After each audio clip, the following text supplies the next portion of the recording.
ભરવાડ સમાજના ભામાશાહ વિજયભાઈ ભરવાડનું શાહી આયોજન. દીકરીઓને કર્યાવરમાં 217 વસ્તુઓ સાથે સુરક્ષા માટે હેલ્મેટ અને પવિત્ર ગાય પણ અર્પણ કરાઈ.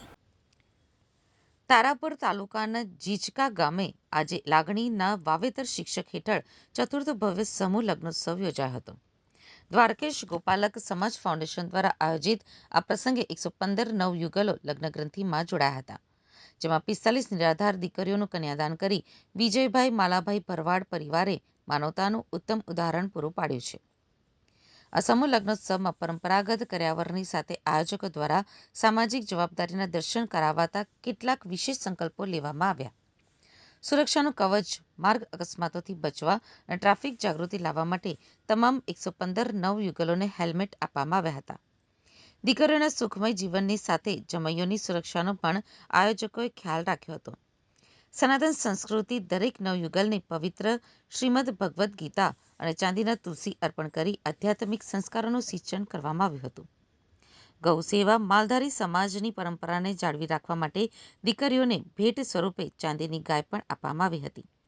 નવ દંપતીઓને સંસાર શરૂ કરવા માટે ઘરવખરીની 217 નાની મોટી ચીજવસ્તુઓ આપવામાં આવી, જેમાં ડબલ બેડ, 3 ડોર કબાટ, sofa set, fridge, LED TV અને ઘરઘંટી જેવી સુવિધાનો પણ સમાવેશ થાય છે.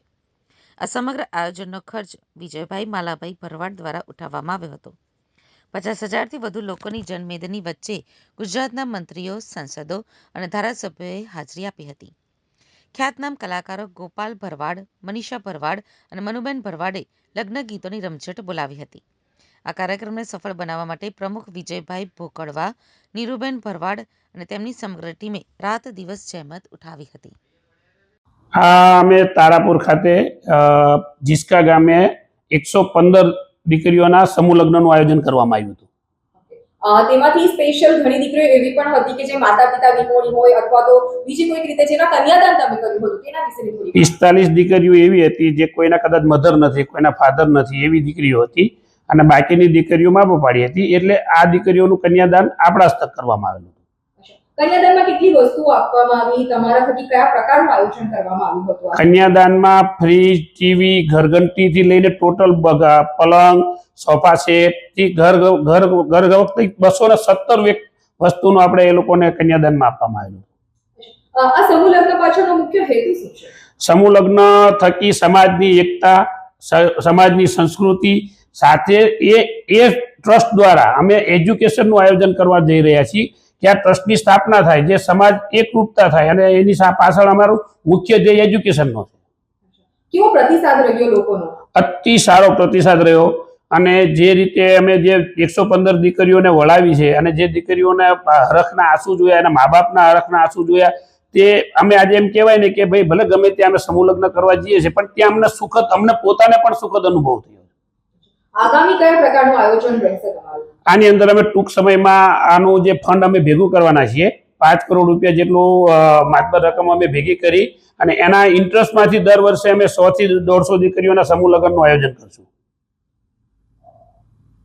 દીકરીના સમૂહ લગ્નમાં દાતા શ્રી વિજયભાઈ, સંતગણ શ્રી, સર્વ સમાજના વડીલશ્રીઓ, આગેવાનશ્રીઓ, જે રીતે ભરવાડ સમાજના પૂર્વજો હતા અને એમાંથી બહાર લાવવાનું કામ આ સમાજ દ્વારા જે કરવામાં આવી રહ્યું છે અને સમાજ દ્વારા જાગૃતિ લાવવા માટે, દીકરીઓને આગળ લાવવા માટે, મહિલાઓને આગળ લાવી ને એમને પણ એક સ્થાન આપવા માટે જે કામ કરી રહ્યા છે, સમાજના સર્વ અગ્રણીઓનો દિલથી આભાર માનું છું.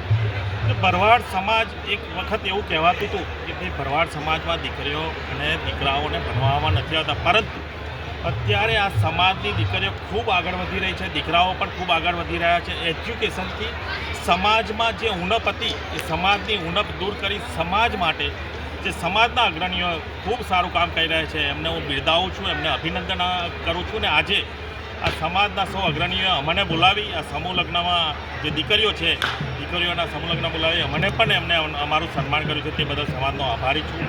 સમાજના સૌ વડીલશ્રીઓને એ વિનંતી કરી કે આપની સમાજની દીકરી એક પણ અભ્યાસ વગર રહે નહીં અને સમાજનું નામ પૂરા ભારત દેશમાં રોશન કરે, એવી પણ હું એમને સૌ અગ્રણીઓને પ્રાર્થના કરું છું.